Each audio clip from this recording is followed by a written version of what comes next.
Dans cette vidéo, nous allons voir deux théorèmes qui permettent de calculer la limite d'une suite par comparaison.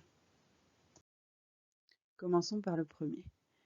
Soit deux suites un et Vn telles que, à partir d'un certain rang n, un est inférieur ou égal à Vn.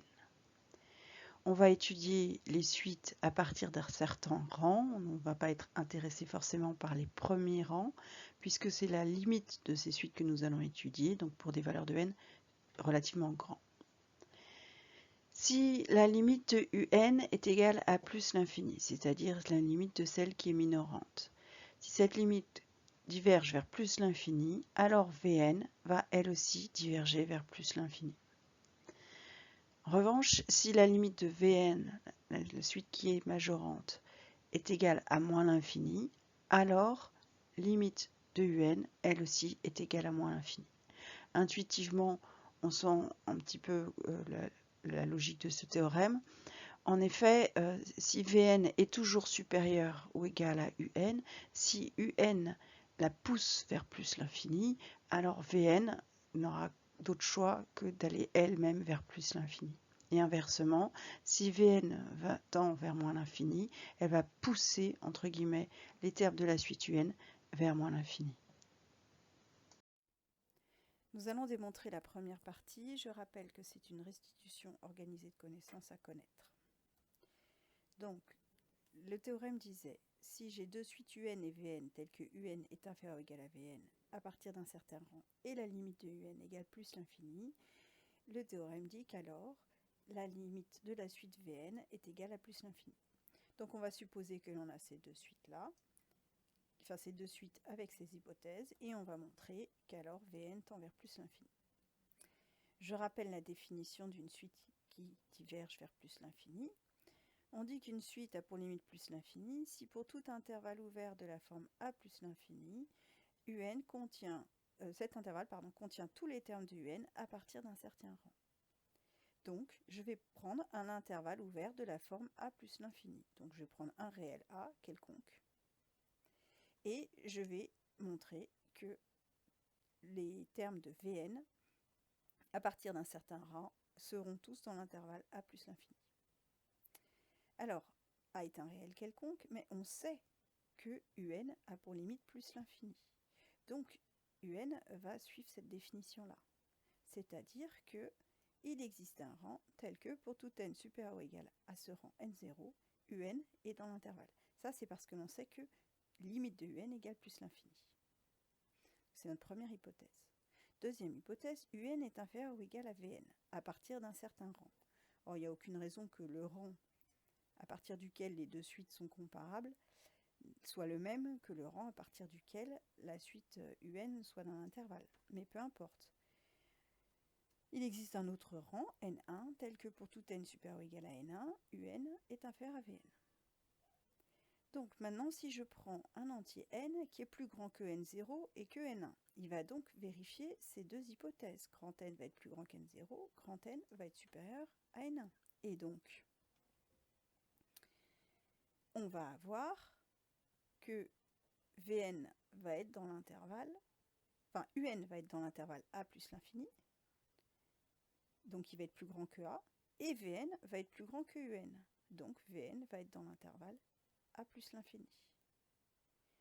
On a démontré par conséquent que pour tout réel a, il existe n, tel que pour tout n supérieur à grand n, Vn est dans l'intervalle a plus l'infini, c'est-à-dire exactement la définition d'une suite Vn qui a pour limite plus l'infini.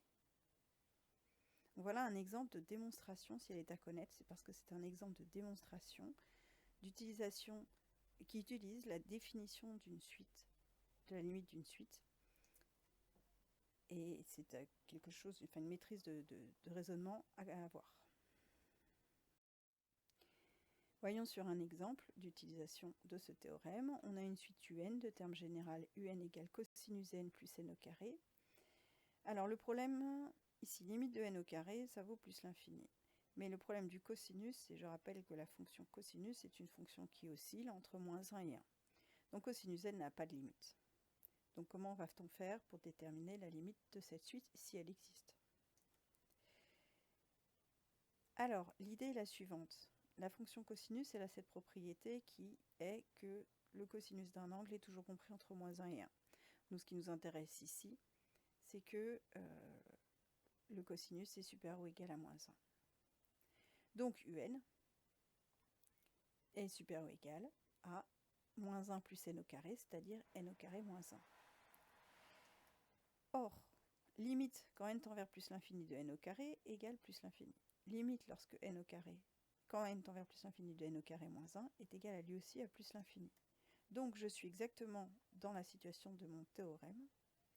J'ai une suite Vn ici qui tend vers plus l'infini, la suite Un qui est supérieure à la suite Vn, donc limite de la suite Un égale plus l'infini.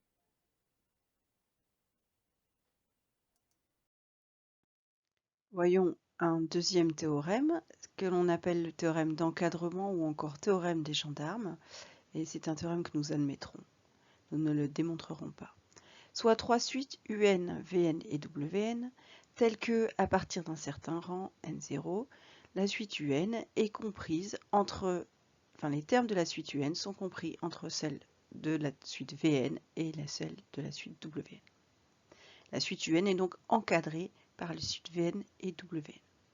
Si la limite de Vn est la même que la limite de Wn était égale à un nombre petit l, autrement dit si les deux suites Vn et Wn convergent vers une même limite l, alors la suite Un, elle aussi, va converger vers la limite l.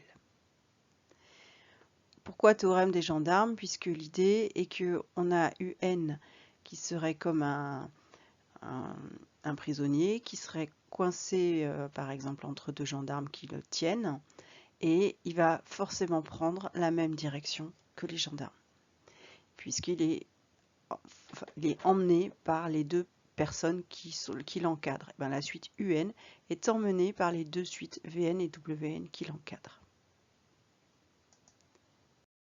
Voyons sur un exemple. On nous demande d'étudier la convergence de la suite définie pour n supérieur ou égal à 1 par Un égale n plus -1 puissance n sur n. Si on regarde, d'abord, on voit que, on sait que limite de n lorsque n tend vers plus l'infini, ça fait plus l'infini. En bas aussi, on a plus l'infini.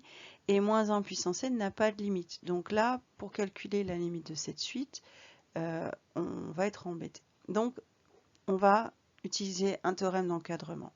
Parce que si -1 puissance n n'a pas de limite, on sait en revanche qu'il est coincé entre les valeurs -1 et 1, puisque c'est un terme qui vaut une fois 1, une fois -1, selon la parité du nombre n. Donc je sais que pour tout entier naturel, n-1 puissance n est compris entre -1 et 1. Ensuite, je vais manipuler mon encadrement. Je vais rajouter n des deux côtés. Donc ça va me donner n-1 compris entre n plus -1 puissance n et n plus 1. Ensuite, n étant strictement positif, donc en particulier non nul et positif, donc je ne change pas le sens des inégalités, je vais diviser mes trois membres de l'inégalité par n. Ce qui me donne, pour le premier membre, n-1 sur n, ça fait n sur n, donc 1 moins 1 sur n. Pour le deuxième membre, un, et pour le troisième membre, n sur n, ça fait 1 plus 1 sur n. Donc j'ai la suite un qui est coincée entre deux termes. Je vais appeler un le premier membre, 1 moins 1 sur n, et wn le troisième membre, 1 plus 1 sur n. Donc pour tout n strictement positif, un est comprise entre vn et wn. Or, la limite de 1 sur n lorsque n tend vers plus l'infini, d'après mon cours, c'est 0. Donc la limite de vn, c'est-à-dire de 1 moins 1 sur n, ça va être 1 moins 0, c'est-à-dire 1. Et la limite de wn lorsque n tendra vers plus l'infini, ça sera 1 plus 1 sur n, c'est-à-dire 1 plus 0, pardon, c'est-à-dire 1. Donc j'ai bien les deux suites Vn et Wn qui encadrent la suite Un et dont la limite vaut 1. D'après le théorème des gendarmes, la limite de la suite Un sera elle aussi égale à 1. Donc voilà, le théorème des gendarmes est très utile pour déterminer la limite d'une suite, en général des suites dont les valeurs oscillent, qui sont bornées des deux côtés par deux autres suites qui convergent vers une même limite.